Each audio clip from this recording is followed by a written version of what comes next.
आज ये बताया जा रहा है ड्रोन से। ये कोई विदेशी आक्रांता है जिनके पास ड्रोन से आप वो फेंक रहे हो आंसू गैस के गोले? शर्म नहीं आती है अमित शाह जी को? बिल्कुल शर्म नहीं आती है। अपने अन्नदाता के ऊपर ड्रोन से फेंक रहे हैं, हथगोले फेंके जा रहे हैं उनके ऊपर आंसू गैस के। कोई भी वकील देश का किसानों के खिलाफ नहीं जाएगा। किसान हमारे अन्नदाता हैं और हम सब वकील उनके साथ खड़े हैं। हम यहाँ पे सिग्नेचर कैंपेन भी कराएंगे और स्ट्राइक भी करेंगे सुप्रीम कोर्ट में किसानों के हक में।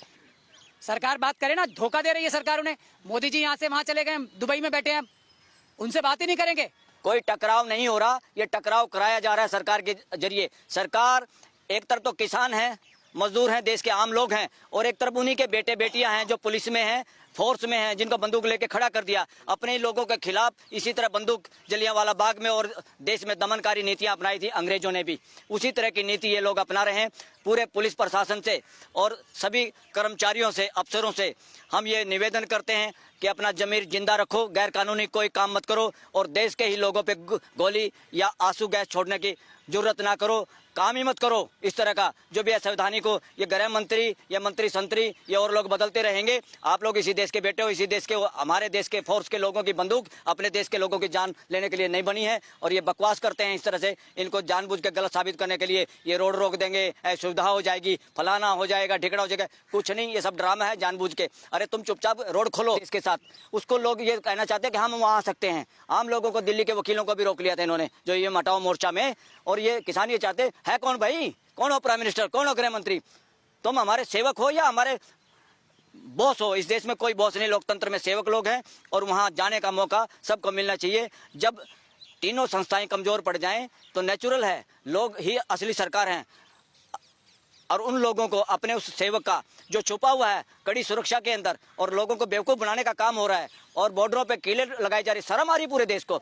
इनको अब देश समझ चुका है। ये इधर उधर जाके किसी को प्राइज दे के, भारत रत्न दे के चौधरी चरण सिंह को ये किसानों का जमीर खरीदना चाहते हैं।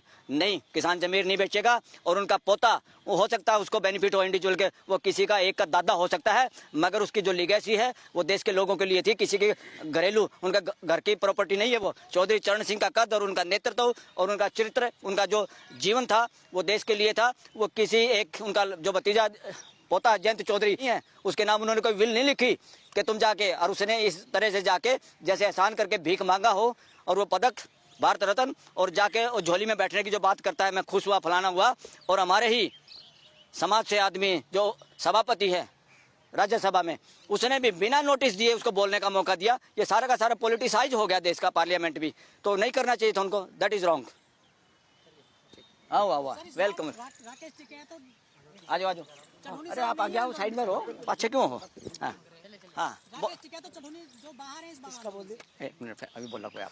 हाँ जी बोलो। राकेश टिकैत और चढ़ूनी साहब इस बार आंदोलन में शामिल नहीं हुए अभी तक। सब शामिल है अंदर से, वो वैसे इसलिए शामिल नहीं है। चढ़ूनी जी ने कोई इलेक्शन शायद लड़ लिया था, तो इन लोगों ने फैसला लिया था भाई जो नॉन पॉलिटिकल लोग हैं वो अगुवाई करेंगे, वरना उनका समर्थन साथ है सबका। राकेश टिकैत का भी समर्थन साथ है।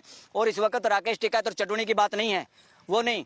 मैंने कहा था ना, इलेक्शन में भी देश इलेक्शन लड़ेगा, यहाँ भी किसान है साथ में। यहाँ नेता वेता की बात छोड़ दो आप, नेताओं के पल्ले कुछ नहीं है इस वक्त। हाँ, वो दिल से साथ हैं, उनको अभी इन्होंने निमंत्रण नहीं दिया, जब निमंत्रण देंगे तो आ जाएंगे। अभी अगुवाई थी भाई नॉन पॉलिटिकल, ताकि सरकार इसका बहाना ना बनाए कि ये पॉलिटिकल एजेंडा है और इसलिए इलेक्शन आ गया इसलिए करे। और ये कमेटी बनाने की बात करते हैं, फिर फार्मरों को बेवकूफ़ बनाने की कोशिश करी इन्होंने। अरे भाई तुमने पहले भी कमेटी बनाई थी, क्या हुआ उस कमेटी का? देश को बताओ ना। कोई कमेटी कमेटी नहीं है, टरकालॉजी है, ये टरकाने की बात है। संवेदनशील सरकार ऐसा काम नहीं कर सकती, डेमोक्रेटिक व्यवस्था में ऐसे काम नहीं होते। ये सारा का सारा लोगों को मिसगाइड करने का प्रोग्राम है। इनके जो मंत्री संतरी भी गए थे फार्मरों से मिलने, उनके पल्ले भी कोई पावर नहीं है। वो नाम के भले ही मंत्री हो, इस देश में कोई मंत्री बचा नहीं, या एक दो आदमी का सारा शासन चल रहा है। डेमोक्रेसी नाम की चीज़ देश में बची नहीं है। जरूरत पड़ेगी तो जरूर करेंगे, जरूरत पड़ेगी तो किसानों के हित में। अगर किसानों के हित के खिलाफ अगर काम करने की कोशिश की किसी भी कोर्ट ने, हम केस भी फाइल करेंगे, पेश भी होंगे और अपने स्टैंक दिखाएंगे। प्रो किसान जितने भी लोगों के दिल में दर्द है, इंक्लूडिंग एडवोकेट्स। बार एसोसिएशन के उसके बारे में बोल दिया। सुप्रीम कोर्ट के जो एक चिट्ठी लिखी है वो हम लोगों से पूछ के, यानी कि मेंबर्स से पूछे बगैर लिखी है, उसकी कोई वैल्यू नहीं है, उसकी कोई वैल्यू नहीं है। सारे देश के वकील, सुप्रीम कोर्ट के वकील, अभी हम लोगों ने यहाँ सुप्रीम कोर्ट में सिग्नेचर कैंपेन भी शुरू कर दिया है। मैं तो अभी आया हूँ यहाँ पे कि ये गलत चिट्ठी लिखी है, हमसे पूछ के नहीं लिखी, अपने आप ही लिख दी। पता नहीं किस दबाव में लिखी है या किस लालच में लिखी है, हमें पता नहीं। बिल्कुल वकील 100% किसानों की हर मांग के साथ हैं। किसान सही हैं, सरकार गलत है। अगर सुप्रीम कोर्ट बार एसोसिएशन के प्रेसिडेंट को इंटरवीन करना है तो किसानों की तरफ से करना है। ये हम उनसे मेंबर्स अभी बात करेंगे और उनको किसानों की तरफ ही लाके खड़ा करेंगे। कोई भी वकील देश का किसानों के खिलाफ नहीं जाएगा। किसान हमारे अन्नदाता हैं और हम सब वकील उनके साथ खड़े हैं। हम यहाँ पे सिग्नेचर कैंपेन भी कराएंगे और स्ट्राइक भी करेंगे सुप्रीम कोर्ट में किसानों के हक में। किसान बिल्कुल ठीक है, एकदम जो कर रहे हैं वो करें। सरकार उनकी सुनेगी नहीं तो क्या करेंगे वो? सरकार बात करे ना, धोखा दे रही है सरकार उन्हें। मोदी जी यहाँ से वहां चले गए, दुबई में बैठे हैं, उनसे बात ही नहीं करेंगे।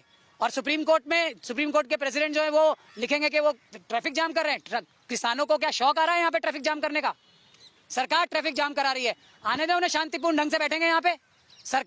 सरकार ट्रैफिक जाम करा रही है। जो अमित शाह जी हैं और ये दूसरे लोग हैं, आज ये बताया जा रहा है ड्रोन से, ये कोई विदेशी आक्रांता है जिनके ऊपर ड्रोन से आप वो फेंक रहे हो आंसू गैस के गोले। शर्म नहीं आती है अमित शाह जी को?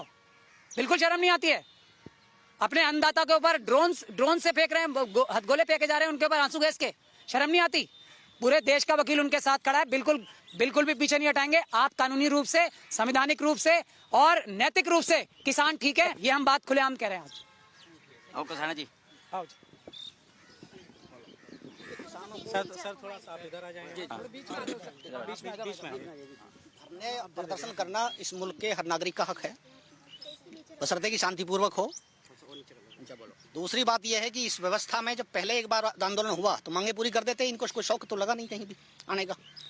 एक बात। दूसरा, जो हमारे अध्यक्ष हैं वो हमारी कमेटी से जीत के आए, उन्हें सबसे सलाह लेना चाहिए था। बिना सलाह के वो पर्सनल चिट्ठी लिख सकते हैं, उनको हक है, लेकिन कमेटी के पैड पे आप चिट्ठी लिखेंगे, इस देश के किसानों को गुमराह करेंगे। वकील अलग हो गए हैं, इस तरह की चाल नहीं चली जाएगी।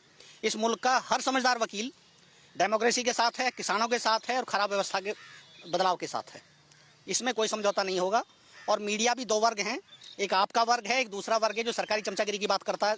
सब आइडेंटिफाइड हैं, सबकी व्यवस्था ठीक चल रही है, सब अपने अंजाम को पहुंच जाएंगे। लोकतंत्र की व्यवस्था में नेता बहुत मजबूत नहीं होते, आते रहते हैं जाते रहते हैं, कोई फर्क नहीं पड़ता। नेशनल मीडिया कह रहा है कि आप लोग दुबई में जो भव्य मंदिर बन रहा है उसमें बाधा डाल रहे हो। नहीं, जितना यहाँ गोदी मीडिया है उसका काम केवल हिंदू मुसलमान मंदिर मस्जिद के अलावा उस बेचारे की बुद्धि, जैसे कहते हैं, माइंड डेड हो गया।